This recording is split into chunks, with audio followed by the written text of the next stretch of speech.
नमस्कार, मैं डॉक्टर अमिताभ बनर्जी, यूएचओ का चेयरपर्सन।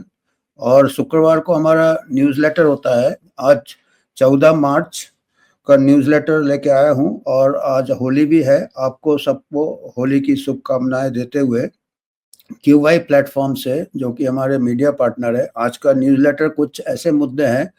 पहला मुद्दा है, कुछ डॉक्टरों को काफ़ी खातिरदारी की है। एक मिल्क फ़ॉर्मूला बेबी फूड बनाने का कंपनी ने, जो कि उल्लंघन किया है, जो कि कानून है जो बनाया है, एक एक्ट बनाया है कि कोई भी बेबी फूड मैन्युफैक्चरर डॉक्टरों का ऐसे खातिरदारी नहीं कर सकते हैं, मेहमान नवाजी नहीं कर सकते हैं। तो उसके ऊपर हम थोड़ा बात करेंगे। ये समाचार आया है और इस पे जांच किया जा रहा है। दूसरा समाचार है कि अभी आपको मालूम है कि यूएसए में काफ़ी कुछ उथल-पुथल हो रहा है। रॉबर्ट कैनेडी जो है जूनियर, वो हेल्थ एंड ह्यूमन सेक्रेटरी बन गए हैं और काफ़ी कुछ सीडीसी, एनआईएच और जो भी इनके बड़े-बड़े हेल्थ के एडवाइजरी बॉडीज़ है, इसमें काफ़ी कुछ चेंज किया है उन्होंने। और उन्होंने अभी एक आदेश दिया है कि जो भी टीके लगाते हैं, वैक्सीन लगाते हैं और उसका ऑटिज़्म के साथ कोई संबंध है कि नहीं, उसमें अच्छे से जाँच किया जाए, उन्होंने कहा है। और इसके बारे में हम बात करेंगे, जो कि पहले भी कई बार कुछ स्टडीज़ हुए थे, तो कुछ पाए नहीं गए थे, तो क्योंकि ऑटिज़्म जो है हम बताएँगे क्या है। ये दूसरा मुद्दा है। तीसरा मुद्दा हमारा है कि मेड इन अमेरिका वायरस। कुछ ऐसे वायरस जो अभी बर्ड फ्लू का जो स्ट्रेन्स चल रहे हैं, बर्ड फ्लू का, उसमें कुछ ऐसे एक पेपर आया है, एक पीयर रिव्यूड जर्नल में पेपर आया है कि जो अभी जो वायरस है वो लैब में बनाया गया है, उसको गेन ऑफ फंक्शन से उसको मॉडिफाई किया गया है। तो इसके बारे में हम चिंता प्रकट करेंगे और बताएँगे। और यही बर्ड बर्ड फ्लू के ऊपर ही एक और समाचार ये है कि काफ़ी वैक्सीन तैयार रखे थे, क्योंकि आपको मालूम होगा कई दिनों से बर्ड फ्लू का चेतावनी चल रहा है कि शायद ये अगला महामारी बर्ड फ्लू से आएगा, डिजीज़ एक्स बर्ड फ्लू है। तो काफ़ी millions of doses vaccines already develop किए थे, स्टॉक पाइल किए थे। और ये वैक्सीन पोल्ट्री के लिए भी किए थे, पक्षियों के लिए भी किए थे, जो कि चिकन वगैरह, हैन वगैरह, डेयरी फार्म के लिए भी। और ये वैक्सीन ह्यूमन्स के लिए भी इसका डेवलपमेंट चल रहा था। तो अभी जो रॉबर्ट एफ कैनेडी ने घोषणा किया है कि जो उनके एडवाइजर्स हैं सीडीसी और एनआईएच और एफडीए, वो जो अभी के जो पुराने, तो मैंने कहा कई उन्होंने एक्सपर्ट्स को चेंज कर दिया है, जिनको काफ़ी कॉन्फ्लिक्ट ऑफ इंटरेस्ट है फार्मा कंपनी से। अभी जो नया उन्होंने घोषित किया, सीडीसी के जो अधिकारी है, एफडीए के है, एनआईएच के, उन्होंने उनको एडवाइस किया है कि अभी बर्ड फ्लू का वैक्सीन नहीं दिया जाएगा, पोल्ट्री को भी नहीं दिया जाएगा और इंसानों को भी नहीं दिया जाएगा मास स्केल में। क्योंकि इससे क्या होता है कि पुराने पेपर है कि इससे क्या होता है कि वायरस म्यूटेशन हो जाता है और रेजिस्टेंस स्ट्रेन होते हैं। तो ये कुछ समाचार है। तो हम पहले समाचार में आ रहे हैं कि जो बेबी फूड मैन्युफैक्चरर ने बिल्कुल ब्लैटेंट वायलेशन किया है कोड ऑफ कंडक्ट। एक हमारा कानून है, ये देखिएगा, टाइम्स ऑफ इंडिया का है, और फूड कंपनी के अगेंस्ट केस अभी चालू किया है। एबट एबट कंपनी है, इन्होंने ये, इसको ज़रा बड़ा करता हूँ। एबट कंपनी जो है देहरादून में पुलिस रिपोर्ट किया है। देखिए, कंप्लेंट फाइल किया है देहरादून को डून कहते हैं, cops police over baby food companies event. एक बहुत बड़ा उनका जलसा हुआ है, एक वर्कशॉप हुआ है, जो कि एबट, जो कि बेबी फूड, बच्चों का फूड मैन्युफैक्चर करते हैं, मिल्क सब्स्टिट्यूट जिसको कहेंगे या बेबी फूड कहेंगे। और इसके ऊपर काफ़ी सख्त कानून है, इंडियन मिल्क सब्स्टिट्यूट एक्ट है, आईएमएस एक्ट है, कि बेबी फूड बनाने वाले कोई भी डॉक्टरों का वर्कशॉप या डॉक्टरों को एंटरटेन नहीं कर सकते हैं, उनका खर्चा नहीं दे सकते हैं। अगर करेंगे तो ये अनएथिकल है, कार्रवाई की जाएगी। बेबी फूड मैन्युफैक्चर के ऊपर भी किया जाएगा और डॉक्टरों के भी ऊपर किया जाएगा। तो ये एक पुलिस ये कंप्लेंट फाइल किया है। और ये देखिए, ये एक्ट है, the infant milk substitute act 2000 3 का एक्ट है ये, और इसमें काफ़ी एक्ट में पूरा डिटेल में लिखा है कि कोई भी क्योंकि हमारा मकसद क्या है कि बच्चों को माँ का दूध पीना चाहिए, 6 महीने तक एक्सक्लूसिव माँ का दूध पीना चाहिए।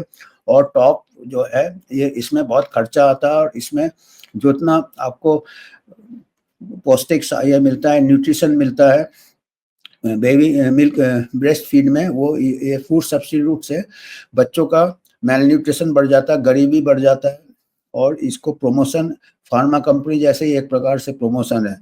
तो इसके अगेंस्ट किन्होंने एक्शन लिया है, ये एक ब्रेस्ट फीडिंग ये है इन्फेंट जो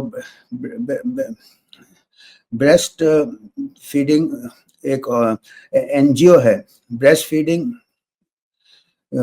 BFNA ब्रेस्ट फीडिंग इंडिया का एक ब्रेस्ट फीडिंग ऑर्गेनाइजेशन है, उन्होंने पुलिस कंप्लेन लॉन्च किया है। और हम यूएचओ इसका ये करता है कि ये अच्छी बात है कि ये इन्होंने मार्केट फोर्सेस, और ये क्या हो रहा है कि हमारा ये सोच है कि अमेरिका में अभी ये इस टाइप के जो ड्रग और फार्मा के अलावा जो फूड मार्केटिंग है, बेबी फूड मार्केटिंग या दूसरे मार्केटिंग, फास्ट फूड मार्केटिंग, इसके ऊपर मेक अमेरिका हेल्दी अगेन करेंगे, तो जितने भी मार्केट फोर्सेस है इंडिया को शायद टारगेट बनाए, क्योंकि इंडिया का बहुत बड़ा पॉपुलेशन है। तो इसीलिए हमको सतर्क रहना पड़ेगा कि ऐसे मार्केट फोर्सेस और ऐसे डॉक्टर्स को एंटरटेन कर रहे हैं। और breast feeding organisation of India ने एक अच्छा काम किया है कि जल्दी से एक्शन लिया है, हम इनसे सहमत है।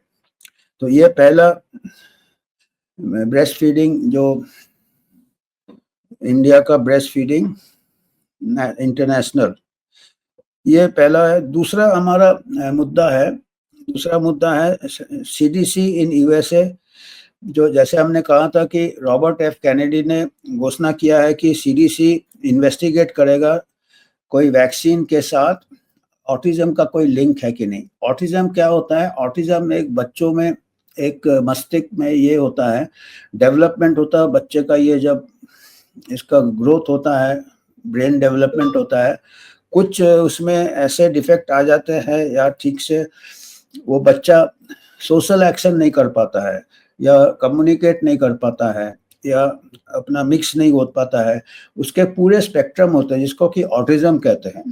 तो ऑटिज्म पहले भी कई बार ऐसे शंका हुआ था, पर ऐसे स्टडीज हुए थे कि नहीं, ऐसा कोई लिंक नहीं है वैक्सीन का, टीके का ऑटिज्म के साथ। कोई पहले के कुछ स्टडीज पाए गए थे, उसमें कोई लिंक नहीं पाया गया था।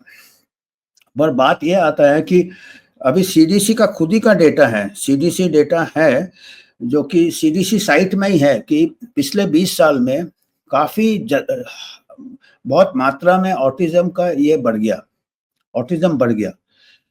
जैसे कि 2000 को ऑटिज्म, ये देखिए डेटा, ये ऑटिज्म स्पेक्ट्रम डिसऑर्डर का data and statistics on autism spectrum, ये CDC साइट में अगर आप जाएंगे, अभी आप गूगल सर्च कर सकते हैं, ऑटिज्म स्पेक्ट्रम डिसऑर्डर CDC का ही डेटा बताता है कि पिछले 20 साल में 2000 में इसका 150 में एक बच्चे को ऑटिज्म पाया जाता था, 150 में, और आज के तारीख में 36 बच्चों में एक को ऑटिज्म पाया जा रहा है।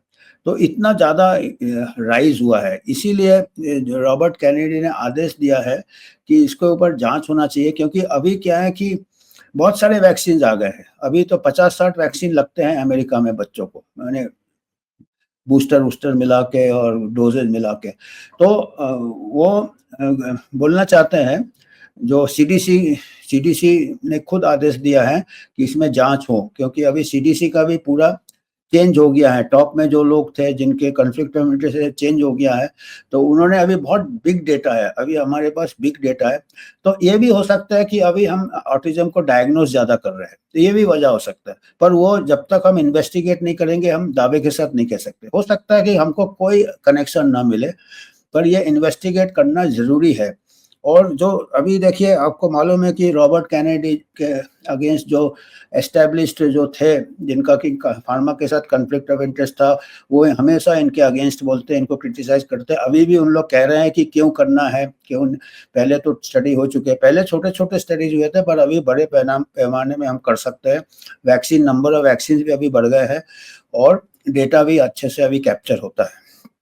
और ये इनको क्रिटिसिज्म जो है, ये क्रिटिसिज्म बिल्कुल सही इसलिए नहीं है क्योंकि जो एक वैक्सीन के गुरु माने जाते हैं, वैक्सीन टेक्स्ट बुक है, प्लॉटकिंस का है, हर डॉक्टर को मालूम है प्लॉटकिंस। ये देखिए, ये स्टैनली प्लॉटकिन है, ये एडिटर है वैक्सीन, बहुत बड़ा टेक्स्ट बुक है। इन्होंने अभी एक लेख लिखा था इसी साल या पिछले साल, लेख लिखा था new England Journal of Medicine में। उन्होंने कहा था कि वैक्सीन मार्केट में आ जाता है, मार्केट में आने के बाद वैक्सीन के ऊपर उनके एडवर्स इफेक्ट्स, उसके साइड इफेक्ट्स का जांच होना चाहिए, क्योंकि उन्होंने कहा है, एक पेपर है New England Journal of Medicine में, वो पेपर का टाइटल है कि अपने पास post marketing research grant funding होना चाहिए, क्योंकि जो ट्रायल में जब आप स्टडी करते हो तो आपका सैंपल साइज छोटा होता है और आपका फॉलो अप ड्यूरेशन ज़्यादा नहीं होता और वो मार्केट में आ जाता है।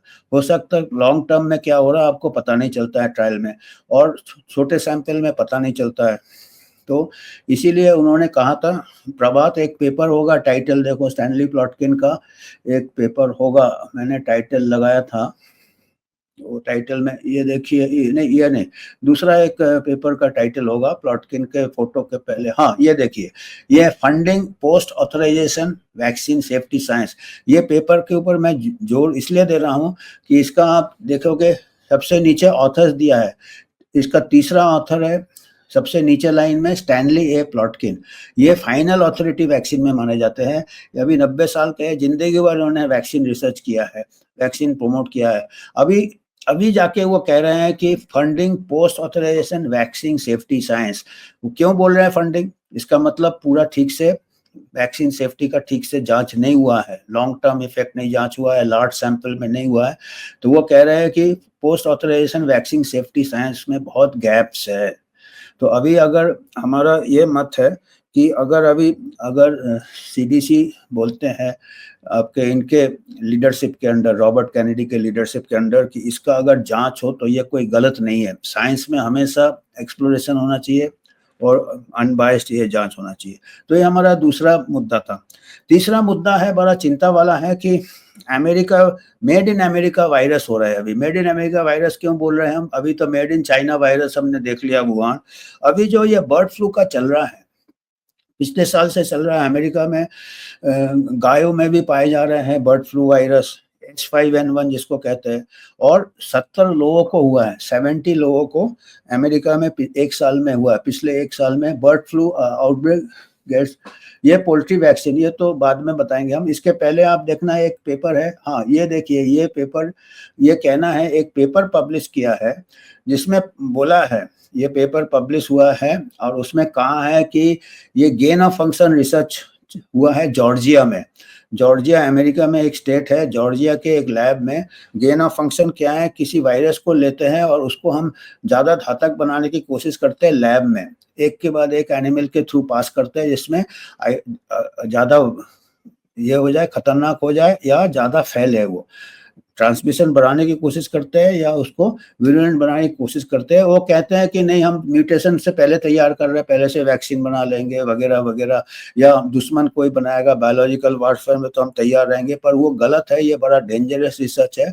और एक पेपर कुछ साइंटिस्ट लोग ने पब्लिश किया है पीयर रिव्यूड में, उसमें कहा है कि गेन ऑफ फंक्शन रिसर्च की वजह से अभी जो स्ट्रेन चल रहा है वो लैब से निकला है, जो बर्ड फ्लू का स्ट्रेन चल रहा है। ये देखिएगा, ये डक में, बतख में एक से बाद एक बतख में पैसेज किया है और इससे ये वायरस को मॉडिफाई किया है। तो ये वायरस अभी इसीलिए स्पीशीज जंप के चांसेस बढ़ जाते हैं। अभी देखिएगा, ये बर्ड से, पोल्ट्री से अभी कैटल में आ गए हैं अमेरिका में।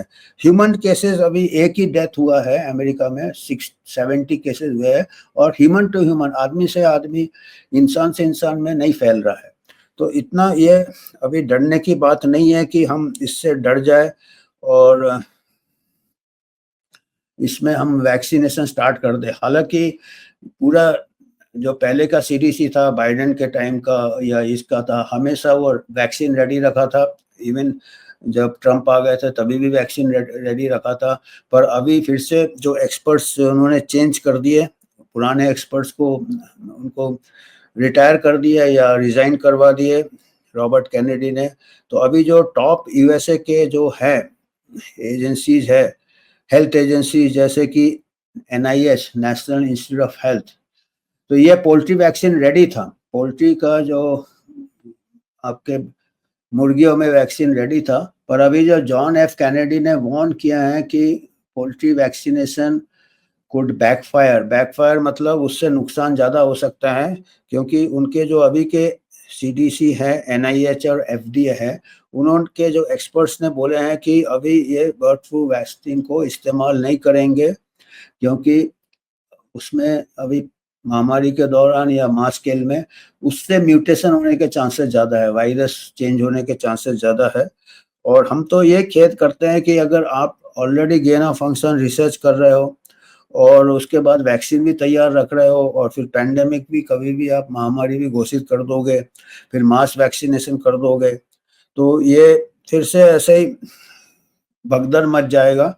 तो क्रिएटिंग कंडीशंस, उनके जो एक्सपर्ट्स है कैनेडी के, वो कहते हैं कि अगर आप अभी वैक्सीन ये करेंगे तो ऐसे कंडीशन हो जाएंगे कि वायरस ज़्यादा विरुलेंट हो जाएगा, म्यूटेट होगा और एक स्ट्रेन बन जाएगा जो कि ह्यूमन टू ह्यूमन ट्रांसमिशन होने के चांसेस बढ़ जाएंगे अगर अभी वैक्सीनेशन मास स्केल चालू कर दोगे पोल्ट्री में। तो क्योंकि वैक्सीन कंपनियों ने मिलियन डोजेज बना के रखे थे, तो उसमें कॉन्फ्लिक्ट ऑफ इंटरेस्ट आ जाता है। पर अभी हमको खुशी है कि WHO को भी खुशी है कि अभी साइंस को देखा जा रहा है। अभी क्या हुआ था पिछले महामारी के बाद से, साइंस पीछे रह गया था, प्रॉफिट और पॉलिटिक्स सामने आ गया था। तो अभी जो साइंटिस्ट का कहना सुन रहे हैं, या रॉबर्ट कैनेडी ने करेक्ट साइंटिस्ट को नियुक्त किया है जो कि बिगर कोई कॉन्फ्लिक्ट ऑफ इंटरेस्ट से अपना एडवाइस देंगे, और उन्होंने अभी वैक्सीन मास स्केल वैक्सीनेशन से इनकार किया है कि ये अभी करना नहीं चाहिए। तो आज का हमारा इतना ही समाचार था, और आप लोगों को फिर से होली की शुभकामनाएं देते हैं। और आपको मालूम है हमारा WHO एक वॉलंटरी ऑर्गेनाइजेशन है जो कि वॉच डॉग है, जो शोध करता है और जो एविडेंस है आपके सामने लाता है, जो कि आप लोग ऐसे ही होली मनाए, नहीं तो अगले होली तक महामारी घोषित कर दिया जाएगा तो फिर लॉकडाउन हो जाएगा, चाहे बर्ड फ्लू हो चाहे और कोई मंकी पॉक्स हो। तो हमको इसीलिए सतर्क रहना है। तो हम कोशिश करते हैं जनता को जानकारी दे, और हम अगर आपको कोई हमारा फार्मा से हम कोई फंडिंग नहीं लेते हैं, कोई पॉलिटिकल ये नहीं है, जनता से ही हम जो योगदान है आप लोग देख सकते हैं। हमारा बाकायदा रजिस्टर्ड बॉडी है, इसका ऑडिट होता है, तो आप ये स्कैन करके अगर कोई भी कुछ भी कंट्रीब्यूट करना है आप कर सकते हैं इसमें। तो धन्यवाद, आज के लिए इतना ही था। नमस्ते।